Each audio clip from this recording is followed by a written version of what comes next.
দুধ যখন কাউস আডার মানে গরুর ওলানে থাকে তখন কিন্তু দুধ ফ্রেশ থাকে। দুধে ব্যাকটেরিয়া প্রবেশ করে যখন দুধ দোহানো হয়।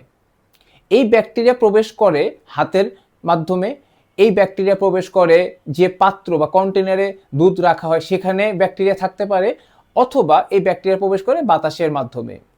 এই ব্যাকটেরিয়া ভালোও হতে পারে আবার খারাপও হতে পারে।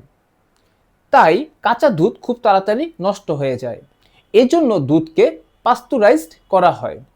একটি নির্দিষ্ট হিটে দুধ গরম করা হয় যাতে এই ব্যাকটেরিয়াগুলো মারা যায়। যদি এই দুধকে খোলা রাখা হয় তখন এই যে ব্যাকটেরিয়াগুলো থাকে এটি খুব তাড়াতাড়ি বাড়তে থাকে। কিছু ব্যাকটেরিয়া এই দুধে দুর্গন্ধ সৃষ্টি করে এবং এটি যখন আনকন্ট্রোলেবল মানে অনেক ব্যাকটেরিয়া হয়ে যায় তখন এই দুধটি নষ্ট হয়ে যায় বা পচে যায়।